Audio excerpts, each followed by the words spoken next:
Ya, Shalom. Selamat bertemu kembali di pelajaran kita kelas 9. Kita akan belajar apa judulnya ya, dari bab 1 kelas 9. Pak Guru nanti akan share screen. Ya, selamat menyaksikan.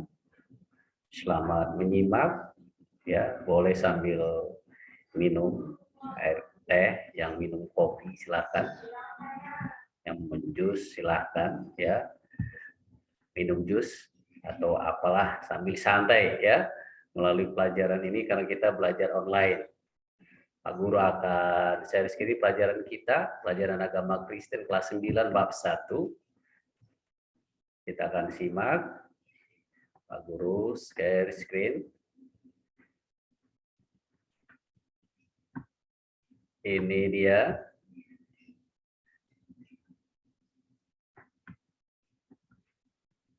Ya, bagi apa masuk layar pelajaran kita saat ini.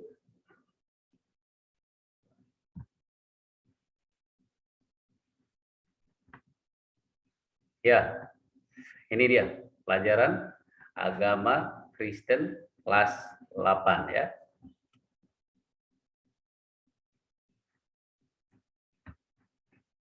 Judul kelas 9, maaf ya.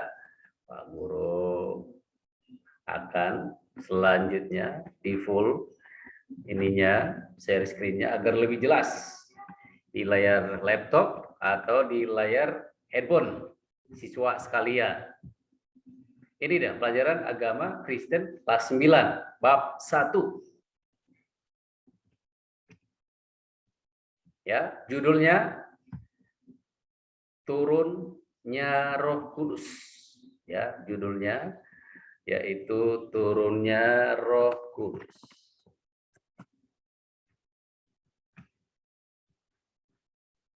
Ya, ada bacaan Alkitab di sini dari Yoel 2 ayat 28 dalam Perjanjian Lama.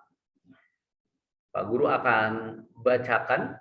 Kemudian daripada itu akan terjadi bahwa aku akan mencurahkan rohku ke atas semua manusia, maka anak-anakmu laki-laki dan perempuan akan bernubuat, orang-orangmu yang tua akan mendapat mimpi, teruna-terunamu akan mendapat penglihatan. Itu bacaan Alkitab kita. Ini masih pengantar ya dalam pelajaran kita. Yang punya buku paket silakan sambil dibuka. Nah, kita bernyanyi dulu sebelum memulai pelajaran. Mungkin ada yang sudah tahu lagunya. Kita lagukan, nyanyikan refnya saja ya. Ya, 1, 2, 3. Ku buka hati untuk Roh-Mu Tuhan.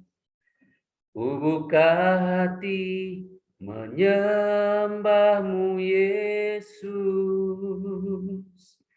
Jamahlah kami, penuhi kami dengan kuasa Allah Maha Tinggi. Sekali lagi, ku buka hati untuk Roh-Mu Tuhan. Ku buka hati menyembah-Mu Yesus. Jamahlah kami, penuhi kami dengan kuasa Allah Maha Tinggi. Kita berdoa sebelum belajar, memulai pelajaran kita lebih lanjut. 1, 2, 3. Ya Tuhan, kami percaya dan berharap padamu, tolonglah kami memahami apa artinya turunnya Roh Kudus dan manfaatnya bagi kami anak-anak. Dalam nama Tuhan Yesus, kami berdoa. Amin. Ya, bagian A di sini ada janji Allah. Janji Tuhan, turunnya Roh Kudus. Apa saja janji Tuhan ini mengenai turunnya Roh Kudus, ya. Nah, dalam kitab Perjanjian Lama ada pemberitahuan akan datangnya Roh Kudus.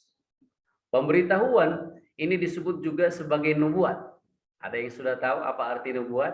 Nah, di sini di layar kita bacakan, nubuat artinya pemberitahuan yang akan terjadi di kemudian hari.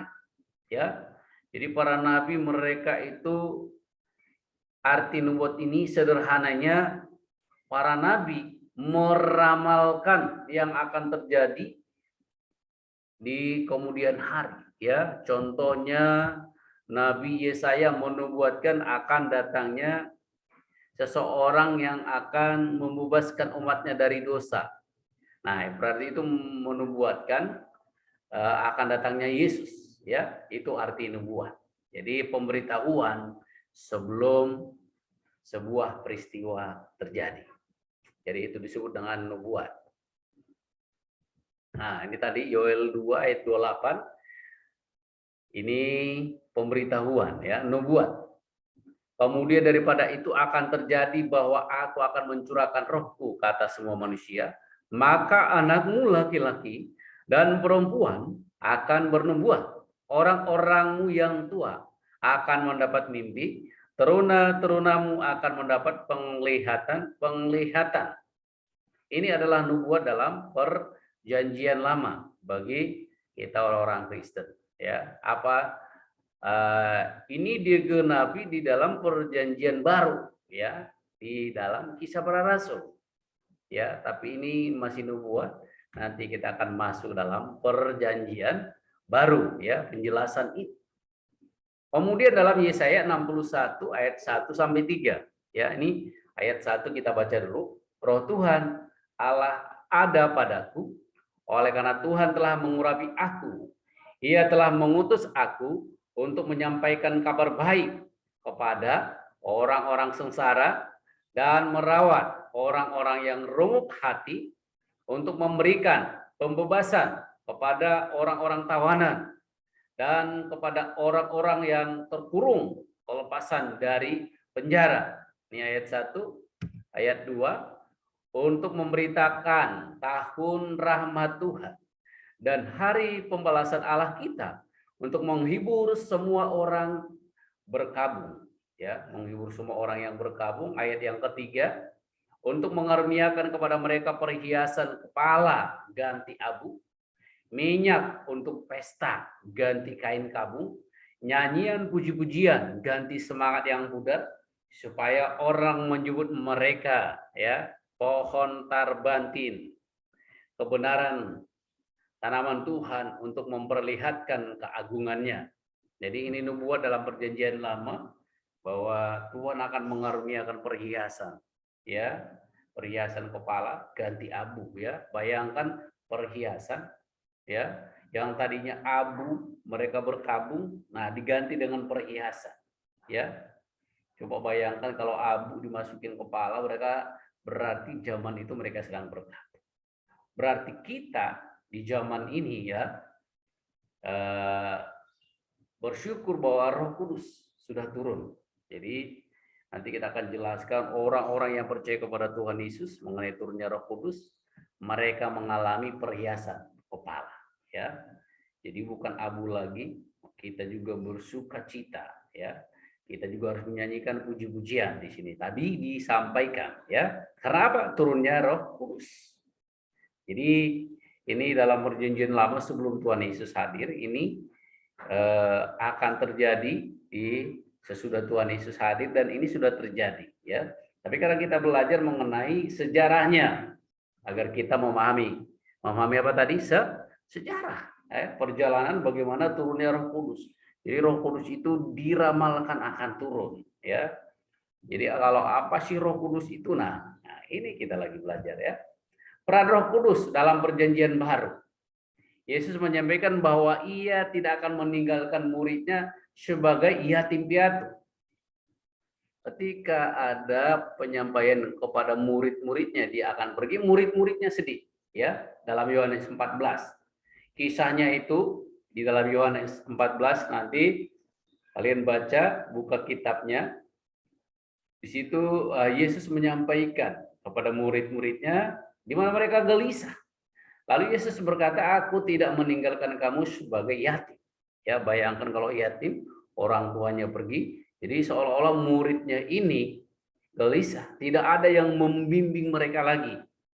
Lalu siapa yang membimbing umatnya? Nah, kita lihat.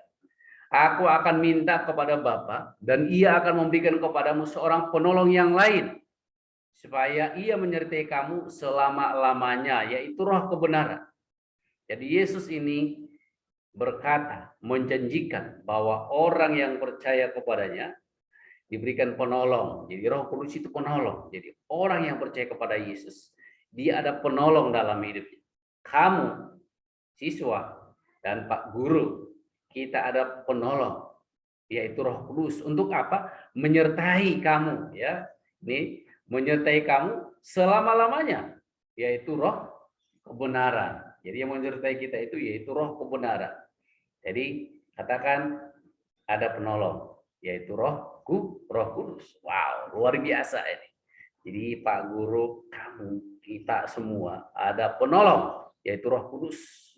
Fungsinya itu menjaga kita, ya, agar kita tidak kerasukan setan, ya.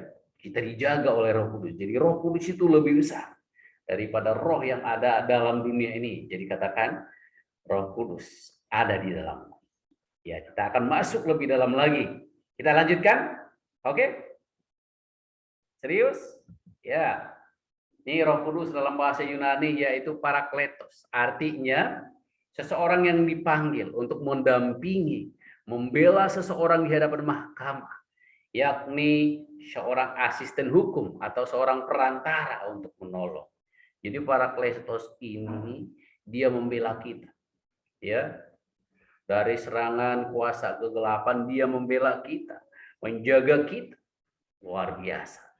Kalau memahami ini, Roh Kudus itu menjaga saya agar saya tidak diserang oleh kuasa kegelapan. Roh Kudus itu juga menolong kita untuk taat, untuk tidak malas, ya, untuk rajin belajar, menolong kita.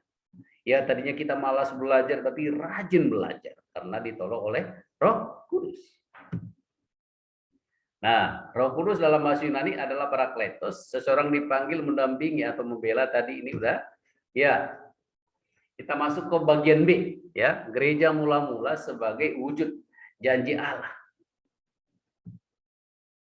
Gereja mula-mula artinya murid-murid yang percaya pada Yesus berkumpul di suatu tempat untuk berdoa bersama. Jadi dalam sejarah, murid-murid Yesus ini ya menunggu janji Yesus. Tunggu sampai yang dijanjikan oleh Bapa itu datang.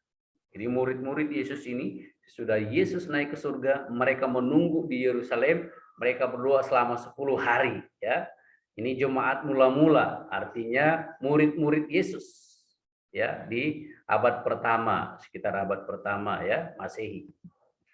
Sudah Yesus terangkat ke surga, para murid berdoa dan kurang lebih 10 hari mereka merasakan turunnya Roh Kudus, disebut juga sebagai hari Pentakosta atau hari ke-50, ya. Kenapa disebut hari ke-50? Yesus sesudah naik dia ada di bumi 40 hari, ya. 40 hari di bumi, 40 hari di bumi, lalu sesudah naik ya murid-murid berdoa 10 hari mereka menamakan itu, kitab suci menamakan itu hari Pentakosta, hari turunnya Roh Kudus. Kapan ini terjadi? Ya, sekitar awal Masehi, ya. Antara tahun 1 Masehi sampai 4 Masehi, ya. Kita lanjut kembali. Ketika tiba hari Pentakosta, semua orang percaya berkumpul di suatu tempat. Tiba-tiba turunlah dari langit suatu bunyi seperti tiupan angin keras yang memenuhi seluruh rumah di mana mereka duduk, ya. Dan tampaklah kepada mereka lidah-lidah seperti nyala api yang bertebaran dan hinggap pada mereka masing-masing. Maka penuhlah mereka dengan Roh Kudus, lalu mereka mulai berkata-kata dalam bahasa-bahasa lain seperti yang diberikan oleh Roh itu kepada mereka untuk mengatakannya, ya. Jadi hari Pentakosta disebut itu hari ke-50. Nah, sekarang kita akan pelajari makna kehadiran Roh Kudus. Dalam Kisah Para Rasul 1 ayat 8 dia memberi kuasa, kemudian Roh Kudus itu juga mengubahkan yang tadinya susah diatur, susah diberitahu, tapi mau ya bertobat, menerangi hati ya. Jadi Roh Kudus itu menerangi hati kita agar kita tidak mudah marah, tidak mudah emosi, tidak malas ya. Lalu kita tahu apa yang kita lakukan ke depannya, walaupun kita masih muda, walaupun masih kelas 9 ya. Kemudian memanggil dan menggerakkan hati untuk menerima kebenaran. Yang tadinya kita susah, sulit menerima kebenaran, dibantu oleh Roh Kudus. Menghimpun orang percaya untuk mengajar dan belajar kebenaran. Jadi kalau kita ada ibadah, itu kita berkumpul, itu Roh Kudus juga menolong. Kemudian apa? Menolong dan memelihara. Tadi Pak Guru sudah mengatakan kita dijaga dan dilindungi oleh kuasa kegelapan. Lalu pertanyaannya, kalau Roh Kudus menolong kita, mengapa ada orang yang sakit? Ada orang yang sakit mungkin bisa saja dia kurang tidur, kurang makan, terlalu banyak berpikiran dan stres, gitu ya. Jadi karena pola makan juga orang bisa sakit. Jadi kita ditolong oleh Roh Kudus bukan berarti bahwa kita tidak sakit, karena ada kesalahan kita. Tapi Roh Kudus menolong kita, memberikan kita hikmat agar kita tidak makan sembarangan, lalu tidurnya cukup, makannya cukup, ya. Luar biasa. Kita maju terus. Nah, masuk bagian C, ya. Tantangan yang dialami gereja mula-mula. Apa saja ini yang dialami mereka di zaman itu, ya. Waktu mula-mula itu. Apa saja yang mereka alami. Kita akan lihat dari sini berikutnya. Menghadapi pengajar-pengajar sesat. Ya, mereka menghadapi pengajar-pengajar sesat. Mengajarkan bahwa tidak ada kebangkitan orang mati, tidak ada malaikat, ya. Kemudian apa lagi? Penolakan dari agama-agama tradisi, ya. Jadi ketika murid mau mengajarkan tentang Yesus, ya, mereka sudah punya warga setempat yang mereka datangi, sudah punya agama tradisi, agama suku. Ya, contoh di Batak itu ada agama Permalim. Kalau di Jawa itu Kejawen, ya. Itu bukan Islam, bukan juga Kristen. Ya, Permalim tadi di Batak, di Kejawen dia, di Jawa di Kejawen, ya. Di Indonesia Timur juga ada, ya. Mereka percaya orang Flores itu dewa mereka Morikrai, itu agama suku, ya. Kemudian apalagi tantangan yang mereka alami? Penganiayaan terhadap pengikut Kristus yang menyampaikan kabar pengampunan dari Yesus. Mereka dianiaya, ada yang digergaji, ada yang dipenggal kepalanya, ada yang dibakar hidup-hidup. Luar biasa tantangan yang mereka alami, ya. Nah, ini contoh nih gereja masa kini, ya, gereja modern, ya. Sudah ramai ini, bangku dari kayu, gerejanya besar, luar biasa. Nah, jadi orang-orang yang dipenuhi Roh Kudus itu harus sering berdoa. Seringlah berdoa. Ya. Seperti gambar di sini, seorang bapak dia berdoa ketika mau makan roti, ya. Kemudian tidak tahu kamu bahwa kamu adalah bait Allah, bahwa Roh Allah diam di dalam kamu. Di dalam kita ada Roh Kudus. Ya, 1 Korintus 3:16. Jadi Roh Kudus itu diam, ada di dalam kita. Kemudian kita harus rajin membaca Alkitab. Rajin membaca Alkitab. Baca kitab suci, doa tiap hari agar bertumbuh. Kemudian harus tetap percaya pada Yesus, mengandalkan Yesus. Karena Yesus berkata, di luar aku kamu tidak bisa berbuat apa-apa. Kita harus tetap mengandalkan Yesus. Nah, tiba saatnya kita pada penutup. Sebelum Pak Guru tutup tadi, bahwa kita ini baik, rumahnya Tuhan, Roh Kudus ada dalam diri kita.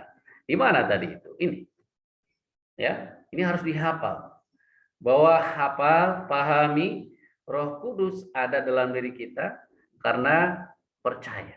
Dalam Yohanes 1:12 di sana berkata bahwa setiap orang yang percaya kepada Yesus diberi kuasa menjadi anak Allah. Anak Allah, Roh Allah ada di dalam kita. Katakan, Roh Kudus ada dalam diriku. Karena apa? Percaya Yesus. Nah, lalu kita harus rajin baca Alkitab, tadi Pak Guru sudah sampaikan. Kemudian tetap percaya pada Yesus, mengandalkan Yesus. Karena di luar Yesus kita tidak bisa berbuat apa-apa. Penutup. Ya, Roh Kudus adalah penolong bagi orang percaya. Orang yang percaya adalah bait Allah. Artinya Roh Allah ada dalam diri orang percaya. Kemudian apa? Roh Kudus menuntun orang percaya untuk mengenal kebenaran. Nah, mintalah Tuhan untuk menuntun setiap hari agar tetap dilindungi dan semakin hikmat kita, semakin berhikmat dan tambah pintar, ya. Makin berhikmat dan tambah pintar. Jadi anak kelas 9 maju dan semangat terus. Roh Kudus ada dalam diri kita, ya. Ini ada tugas ini, ya. Nanti di kolom komentar ketik kamu kelas berapa, masuk di sana, komentar di sana. Komentar kamu akan tersimpan di video Pak Guru, di channel Pak Guru. Itu menjadi kenang-kenangan. Suatu saat kamu lulus SMA, ya, nama kamu ada di situ, ya. Dan itu tidak banyak kuota lah, ya, gratis. Subscribe sama itunya, sama komentarnya. Apakah arti Parakletos? Apakah janji Yesus sebelum turunnya Roh Kudus kepada murid-muridnya? Apakah arti gereja mula-mula? Yang berikutnya, apakah arti Pentakosta? Ini tugasnya nggak banyak-banyak, agar kamu tidak pusing karena tugas pelajaran yang lain juga banyak. Jadi Pak Guru tidak membuat kamu pusing, tapi Pak Guru berdoa agar kamu dipenuhi Roh Kudus. Kamu dipenuhi Roh Kudus karena percaya Yesus, tubuhmu adalah bait Allah, ya. Nah, kita masuk doa penutup. Nah, boleh buka matanya, boleh baca yang ada di sini, doa singkat. Ya Tuhan, hari ini kami belajar untuk memahami makna Roh Kudus. Tolonglah kami berjalan dalam kebenaran-Mu. Amin.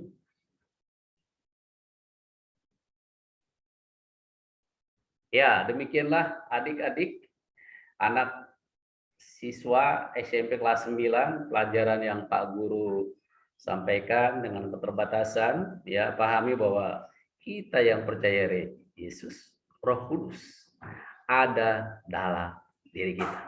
Maju terus, semangat terus. Jangan lupa like dan subscribe.